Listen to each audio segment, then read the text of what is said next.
Hi guys, it's Aoife from Fred VC Died Laughing, and I'm here to do the 25 bookish things about me tag. And I thought it would be a good idea to do this tag on November 25th, which is the day that I actually turned 25 years old. So it all just kind of fit in together, and I'm just going to tell you a bunch of different bookish facts about me that I was able to come up with. Some of them aren't too interesting, so thank you for sticking around if you do stick around, and I'll just get straight on into it. Fact number one is that there was no defining moment for me in my life where I became a reader. It's just always something that has been a part of me, even when I was younger. My memories of when I was quite young is me sitting on a chair in my dad's room, just flicking through the books that he had, whether they're picture books, and just looking through them, and just kind of went from there, and gradually I became a reader. It's just kind of just who I am. There was no particular books or book series that made me a reader. I was just always a reader. Fact number two is that one of my favourite places in the world is the library. One of my strongest memories of when I was younger was the day my gran signed me and my brother up for a library card, and I just remember the wonder that I felt and the happiness that I felt at being surrounded by all these books and having basically the amazing choices that I did have for books that I could bring home, and I could just get more and more and more, and it was just amazing to me. It was just like the best thing I'd ever heard in my life. Fact number three is that the first time I ever heard Harry Potter, I actually didn't like it.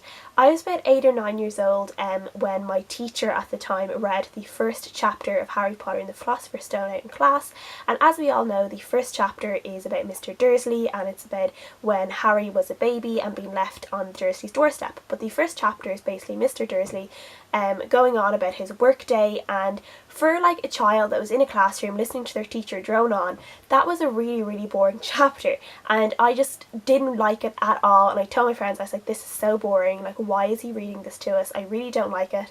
And then a couple of weeks later, a family friend actually gave me a copy of the Philosopher's Stone, and I began to read it again. I realised that it was the book that my teacher had been reading, but I kept going, and the first chapter was so much better when I actually read it myself rather than hearing my teacher read it out, and then I was hooked. From that moment on, I was hooked. Fact number four is that until BookTube and when I heard people talk about book covers and dust jackets and stuff, I actually had no idea what a dust jacket was actually for. I didn't even know what they were called. I just kind of called them the paper cover of the book. It was not something that I'd ever thought about before.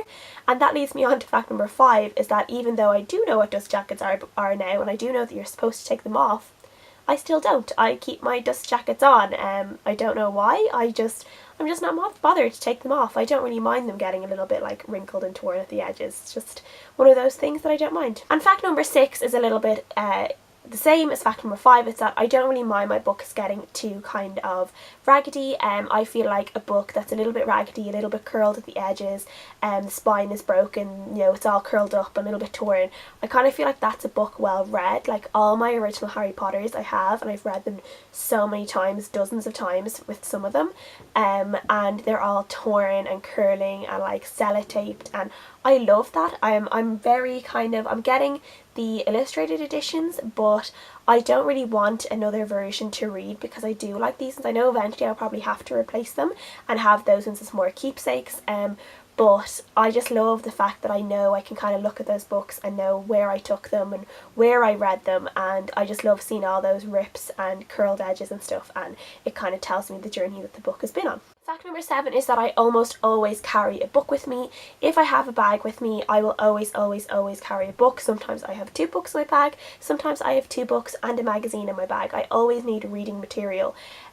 Even when I'm going out on a night out, I normally get the bus or the train into town for a night out, and I will have my Kindle with me, and I'll put my Kindle in my bag, and I will have it for me for the rest of the night. Number 8 is the fact that I actually hate thinking about being stuck somewhere and not having something to read. It's just makes me really worried. Fact number 9 is that one of my dogs is called Luna, and that is after Luna Lovegood in Harry Potter. Fact number 10 is also Harry Potter related, and it's when I was younger. I was about 11 or 12, and I went to a football match with my dad, and the match was a little bit boring, and the presenters on TV were talking about how it wasn't a very exciting match, and they managed on TV to get a footage of me sitting on a wall reading Harry Potter and the Prisoner of Azkaban, and I kind of used that as an example to say that the match wasn't very riveting, and I just remember that really strongly, and I remember my dad talking about it, and it's just one of those funny bookish moments for me when I was younger. Fact number 11 is that I'm one of those people that really loves to force books on people really enthusiastically. I find out about a book they liked, or maybe a book that they haven't read the sequel of, and I might have the sequel, and then the next day I'm like bringing in the book and telling them to read it. I just really like giving people books. And fact number 12 is that I probably give books too freely. I probably need to rein it back a little bit sometimes on who I'm giving books to, because sometimes I give books to people I hardly even know, and yeah, I just really need to kind of take control of that. Fact number 13 is if I'm reading before bedtime and it's like almost say 12, and if I have to get up quite early, and I like to go to bed around that time, but if I'm about 80 or 85% into my book, there's no way that I'm going to be putting it down. I will probably try and keep reading it until I finish that book. I just hate putting a book down when I'm like between 80 to 90% through, because I just feel like I just need to keep going and I'll finish the book and know what happens. So yeah. Fact number 14 is that one time when a ex-boyfriend was breaking up with me, he kind of mentioned how I read too much, so I was literally dumped for reading at one point in my life. Fact number 15 is that normally before this year I was normally very prompt at bringing my library books back exactly the due date that they were due. I didn't have to renew them, and then this year has just been the year of renewing library books. I don't think I've ever brought a library book back within the 3 weeks that it's supposed to have been. I just have had so much to read. I'm just always renewing my library books now. It's gotten into a really bad habit. Fact number 16 is that I have 2 bookshelves. One of them is fairly new, so before that I only really had one, and it was kind of double stacked. I don't really mind double stacking my books, though definitely with the 2 bookshelves now and they're not double stacked, I almost feel like I have too much room and it gives me an excuse to buy books. But I'm pretty happy with the bookshelves I have. I'm not sure that I need any more right now, but I do dream someday of a room that's just filled with books. Number 17 is that I do most of my reading on the train, because I take the train twice a day to work and back from work, and it's about 20 to 30 minutes long, and I always read on. I read waiting for the train and I read on the train, and sometimes I listen to my audiobook when I'm walking the 10 minutes from the train to work then as well. So yeah, it's just a lot of reading time on my commute. Fact number 18 is that I've read over 200 books this year, and this is the most books I've read so far the last few years in my Goodreads challenge. Every year it's a little bit more. This year I definitely read more than I expected to. My challenge was 200 and I've read about 250, though some of them are novellas and there was a graphic novel in there as well. But yeah, so far that's what it's been doing. Fact number 19 is that sometimes I do think I might have too many books. I'm looking at my bookshelf sometimes and I'm seeing books that I've had for ages and I haven't read, and I'm telling myself that I need to control myself and not be buying all these books, but it never really works. Fact number 20 is that I feel like one of the best decisions I ever made was having the guts and the courage to join BookTube. I'm really happy that I was able to join it. I really feel like it's somewhere that I can just talk about my bookish habits and my bookish things, and I'm not boring everyone around me. So yeah, I'm really happy that I joined BookTube. Fact number 21 is that before BookTube I only ever really used to buy books that I'd read in the library first, or that I'd started reading the series from the library.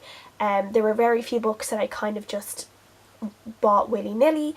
I was always kind of tried a book out from the library first before buying it, because I knew I would read it again.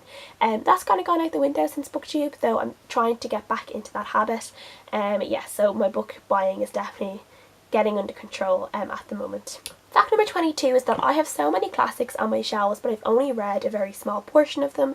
I've read a lot of Jane Austen, I've read one Dickens, I've read Gatsby, but there are loads more that I have on my shelves that I just haven't gotten around to yet. I really need to, but they are just so intimidating and they're so long. Fact number 23 is that I probably use Goodreads more than I use Facebook.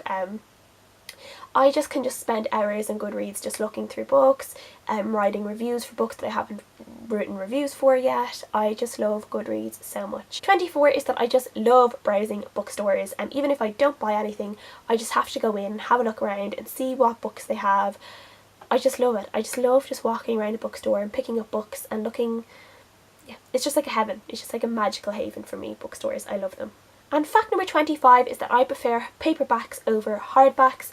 I feel like hardbacks just take up too much room. I just don't think they're that necessary. I'm always carrying a book around in my bag and they don't get damaged that much, especially with handbags. You know, they have kind of little compartments and stuff in them sometimes, little zippy up places that the books are fairly protected. So I don't really need a hardback. But yeah, I definitely prefer paperbacks. I am a paperback queen. So that is it for my birthday 25 things book tag. I am going to tag anyone else who has a birthday on the 25th of a month, because I just feel like that kind of suits. So yeah, that is who I'm going to tag, which is probably really random. We'll see who does it. And thanks for watching, guys. I'll see you guys again next time. Bye!